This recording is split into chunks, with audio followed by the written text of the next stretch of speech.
जब संजना राठौर थाने में पहुंचती हैं गश्त लगाकर, तो वो क्या देखती हैं कि एक युवक पर जो है पिटाई लगाई जा रही होती है।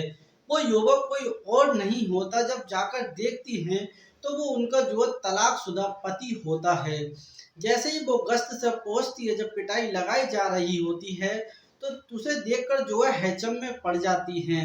तो फाइनली जिस दीपक नाम का जो लड़का होता है, जो कि चोरी के केस में फंसाया गया था, जब उस पर ज्यादा मार लगाई जा रही होती है थाने में, तो वो काफी चीख रहा होता है।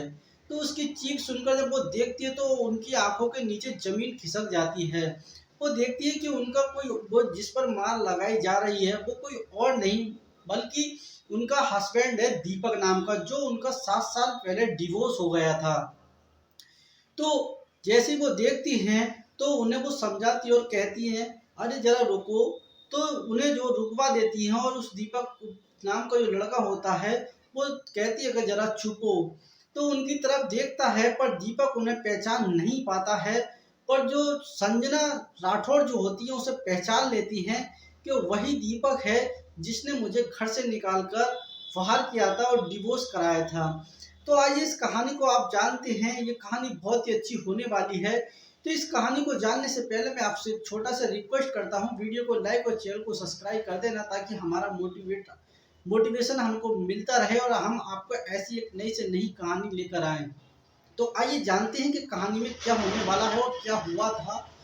तो फाइनली जो दीपक और संजना राठौर की शादी जो 7 साल पहले हुई थी, शादी एक अच्छे तौर तरीके से हुई थी। और जो मांग दीपक की थी वो भी उन्होंने संजना संजना राठौर के पिताजी ने की थी। लेकिन जब जिस टाइम उनकी शादी हुई थी तो संजना जो राठौर थी वो पुलिस में नहीं थी, पढ़ी लिखी अच्छी थी और उनकी नौकरी नहीं थी। तो दीपक जो होता है वो बहुत ही अमीर घर का लड़का था।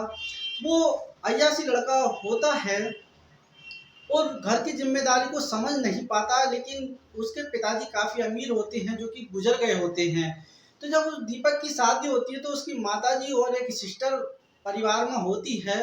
तो जब दीपक की शादी संजना राठौर के साथ होती है तो संजना राठौर को वो बहुत ही ज्यादा तंग जो है रखने लगता है दीपक। वो तंग इसलिए रखता है कि दीपक नाम का जो लड़का है वो किसी और से जो है प्रेम खा बैठा है। मतलब किसी और के प्रेम जाल में फंस गया होता है पूरी तरीके से। इसलिए संजना राठौर को वो आए दिन परेशान करता रहता है। जो जीवन उनका जो ससुराल में बीतना चाहिए, जो सुख मिलना चाहिए, वो सुख उन्हें नहीं मिलता है। तो वो बहुत ही दुखी हो जाती हैं और एक लड़की के चक्कर में आके दीपक जो है उन्हें जो तलाक दे देता है। तो वो कहती हैं कि मैं आपके हाथ जोड़ रही हूँ, मैं आपके पैर पकड़ रही हूँ, प्लीज आप ऐसा ना करें। लेकिन दीपक तो कहाँ सुने, वो उस लड़की के प्रेम जाल में इतना फंस चुका, इतना अंधा हो चुका था कि उन्हें वो तलाक दे ही देता है। तो वो पढ़ी लिखी लड़की होती है। तो उसके बाद क्या करती है, जब दीपक तलाक दे देता है तो संजना राठौर दूसरी शादी का निर्णय नहीं लेती हैं और वो अपनी पढ़ाई तो पहले ही से कंप्लीट थी, लेकिन उन्होंने जो है तैयारी की प्रिपरेशन में कर दी क्योंकि एसआई की वैकेंसी वहां पे निकली हुई थी। तो उसी समय जो है वो तैयारी करती हैं एसआई की वैकेंसी के लिए। वो दूसरी शादी का जब कहती हैं उनके घर वाले के बेटा दूसरी शादी देख लो, तो वो कहती है कि नहीं पापा, मैं अब दूसरी शादी थोड़े टाइम के बाद करूंगी। अब मुझे अपने पैरों पर खड़े हो जाना है। जो पढ़ाई मैंने की है, जो समाज दहेज के लिए मुझे ठुकराया है, मुझे उनका जवाब देना है। तो संजना राठौर खूब कड़ी मेहनत से जो है उस ऐसा ही एग्जाम की तैयारी करती हैं। और जब एग्जाम नजदीक आता है तो वो बहुत ही कठिन परिश्रम करने लगती हैं और उन्होंने आईएएस बनने का सपना देख लिया है।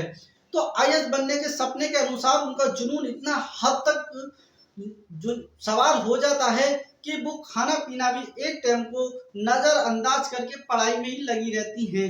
घर वाले कहते हैं बेटा आप कोई टेंशन या डिप्रेशन तो नहीं है, लेकिन संजना राठौर कहती है नहीं, मुझे कोई दिक्कत नहीं है, मुझे ये आईएएस एग्जाम क्लियर करना है और मुझे पढ़ना है, प्लीज आप मुझे डिस्टर्ब ना करें। तो घर वाले भी सपोर्ट देते हैं, फुल सपोर्ट देते हैं। जब आईएएस एग्जाम के लिए वो जाती हैं तो घर वाले उन्हें फुल सपोर्ट देते हैं। जैसे आईएएस एग्जाम जो उनके सामने पेपर आता है, पेपर को देखती हैं उन्होंने इतना हार्ड वर्क किया था कि वो पेपर को देख के समझ जाती हैं कि मेरा सिलेक्शन पक्का हो जाएगा, क्योंकि इसमें जो मैंने देखा है वो ज़्यादा से ज़्यादा मुझे जो आता है। तो संजना राठौर पेपर दे के आ जाती हैं। जब पेपर दे के आ जाती हैं तो 2 महीने के बाद उसका रिजल्ट आना होता है एसआई का। तो रिजल्ट जैसे ही आता है तो संजना राठौर का जो नाम उस लिस्ट में आ जाता है, मेरिट लिस्ट में उनका नाम जो आ जाता है, और वो बहुत ही खुश होती हैं और उनके घर वाले भी बहुत ही खुश होते हैं। तो संजना राठौर के अंदर इतनी खुशी होती है कि आज जो मैंने ठाना है वो मैंने कर दिखाया, और वो ट्रेनिंग के लिए चली जाती हैं। ट्रेनिंग की करने के बाद जब उनकी ट्रेनिंग कंप्लीट हो जाती है तो उनकी ज्वाइनिंग एक थाने में जो कर दी जाती है। तो जब एक थाने में ज्वाइनिंग कर दी जाती है तो 1 महीने के बाद एक ऐसा केस आता है, एक ऐसा मुजरिम आता है जो कि चोरी के केस में फंसाया गया था उसे। वो कोई और नहीं, उसी दीपक की कहानी है ये। वही दीपक होता है जो उसे संजना राठौर को तलाक दे दिया था। दीपक संजना राठौर को नहीं पहचान पाता है। वो इसलिए नहीं पहचान पाता है कि संजना राठौर कहाँ और ये एसआई कहाँ। तो एसआई कहती है कि जरा रुको, मैं पूछती हूँ अपने ढंग से। तो वो उन्हें लॉकअप में के बाहर निकाल देती हैं जो पुलिस वाले होते हैं। और फिर दीपक से कहती है कि तुमने मुझे पहचाना क्या। तो दीपक राठौर कहता है, क्या आप संजना तो नहीं, वही संजना? तो कहती है, हाँ मैं वही संजना हूँ जिसको आपने 7 साल पहले ढक्के मारकर घर से बाहर निकाला था अपनी मम्मी और सिस्टर के कहने पर दहेज के लालच में। तो वो कहते हैं, तो दीपक के पैरों नीचे जमीन खिसक जाती है। मान लो ऐसा लगता है दीपक के नीचे जैसे उसके पैरों के तले जमीन ही नहीं है। तो वो दीपक जो गिड़गिड़ाने लगता है और कहता है, मैं आपके हाथ जोड़ता हूँ, पैर पड़ता हूँ, मुझे कैसे ही करके यहाँ से आप निकाल दो। तो वो संजना राठौर कहती हैं, नहीं आप ऐसा मत बोलो, मैं आपसे पैर पड़वाने के हिसाब से यहाँ नहीं आई हूँ और मुझे नहीं पता था आप इस तरीके से आए हैं, आप माजरा बताइए क्या है। तो दीपक इतने में ही अपना माजरा बताता है, पूरी कहानी बताता है कि जब आपसे मैंने डिवोर्स कर लिया था, कि जिस लड़की के प्रेम जाल में फंस कर मैंने आपसे डिवोर्स लिया था, वो लड़की से मैंने शादी कर ली। चंद दिन के बाद वो कुछ रुपए और कुछ जेवर लेकर जो किसी दूसरे के साथ भाग गई और मुझे शराब की लत लग गई। उसी हालत को देखकर मम्मी का देहांत हो गया और मैंने बहन की जो शादी कर दी और मैं जो गलत संगति में फंस गया हूँ। तो संजना राठौर कहती हैं, जो संपत्ति आपके नाम पर थी उस संपत्ति का क्या हुआ। तो दीपक राठौर कहता है, मुझे अंदर जो गलत लत लग चुकी है तो उसी कारण जो मैंने कुछ बेच दी है और कुछ बची है। तो संजना राठौर कहती है कि आपको चोरी कहाँ आपने चोरी की थी, आप सही बताइए। तो दीपक कहता है, नहीं मैंने चोरी नहीं की है, और जो हमारे साथ का हमारा दोस्त है उसने चोरी की है और उसने जो हमें भी अपने साथ जो शामिल कर लिया है। मुझे जो शराब की लत ज़्यादा ही लग गई। जब मुझे इतने मेरे साथ जीवन में इतना उतार चढ़ाव आया तो मैं उसे संभाल नहीं पाया और मैं जो है नशे का आदी बन गया। अब मैंने ये चोरी नहीं की है, प्लीज़ आप मुझे बचा लो। और दीपक राठौर जो होता है वो संजना राठौर के काफ़ी हाथ पैर जोड़ता है। तो संजना राठौर कहती है, जरा रुकिए।